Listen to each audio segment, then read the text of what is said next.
You know, for 27 years, I was an atheist. I thought anyone who believed in a God or gods was, well, stupid or uneducated, naive, gullible, or just into the gig for money, sex, and power. I mean, after all, everyone knows that religion is just a psychological crutch for intellectual weaklings, right? So, what changed my mind? Well, look, I tell the whole story in my book, Shattered, but for our purposes here on Prager University, I was simply challenged by my Christian teammates on the Cincinnati Reds to read some religious books, critique them, and then share with the guys where the authors were wrong and why atheism is the only real and true outlook for anyone not deceived by fantasy, fiction, or mythology. I mean, for someone who wants to base their beliefs and values upon evidence and argument, not emotion and tradition. Now look, simply put, I set out to disprove theism, which I didn't think would take very long. But I ran into some difficulties along the way. Difficulties like Aristotle, Augustine, Aquinas. I mean, in simple terms, I was confronted with the awareness that there are really 4 big bangs that have to be accounted for, not just one. I had never really even considered that before.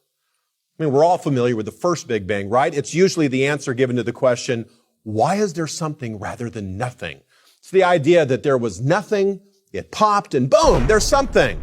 I mean, that time, matter, and space all came into existence in some great cosmological flash about 16 billion years ago. There was no gradual development, no transitional forms, just a binary flip. A metaphysical, now you don't see it, and now you do. Fine, I want to follow the evidence wherever it leads. However, astrophysicists tell us that this first Big Bang yielded only a handful of fundamental elements and that it would take billions and billions of years for the nuclear furnaces of trillions of stars to yield the 118 elements in the periodic table. But the first theoretical cosmological Big Bang, well, it only yields matter and energy. It doesn't even begin to address the origin of life. So, how do you get life from non-life? How did abiogenesis occur? I mean, the notion that something can come from nothing. Where's the evidence? Well, you're going to need another something from nothing leap of faith, some kind of biological second Big Bang. For all the mind-blowing advancements we've made in physics, biology, and chemistry in just the past 100 years, we're still no closer to making it happen. We don't have a clue.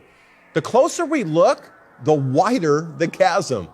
I mean, sure, we've learned a lot about how to manipulate life forms, how to add and subtract DNA material, even map the human genome, but we have no idea how to literally create life from dead stuff.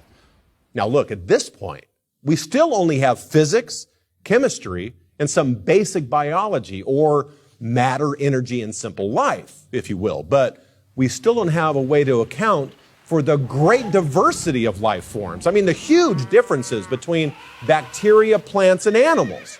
Nor do we have a way to account for the differences between man and animal. We still don't have an anthropology at this point. So we're going to need a kind of anthropological third Big Bang to account for all this, which of course is what Darwin was after in his Descent of Man thesis. Now look, Darwin answered a lot of questions, but he could never answer the core question. How did evolution begin? But hey, we're still not done describing the world that is all around us. A final Big Bang is going to be required to explain how a mechanistic animal brain can become a self-reflective human mind. Even the lowest life forms have brains and central nervous systems. I mean, how does something like that become the mind of a Michelangelo, a Shakespeare, a Beethoven?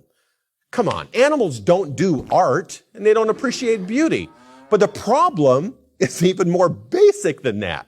How do you account for free will and introspection, let alone man's pressing existential drive to ask why? Well, we're going to need some kind of psychological fourth Big Bang to account for man's moral and aesthetic sense. I mean, his search for meaning, significance, and purpose. And of course, his appreciation for the true, the good, and the beautiful. And again, you must understand these problems require bangs. I mean, sudden binary pops into existence, since there's no evidence for any gradual development in any of these. So I, like you, have a choice. It's either faith in these four big bangs of somethings from nothings to account for what we see all around us, or faith in some kind of creator God behind it all. So, next time someone asks you, hey, what about the Big Bang? Make sure you ask them, which one?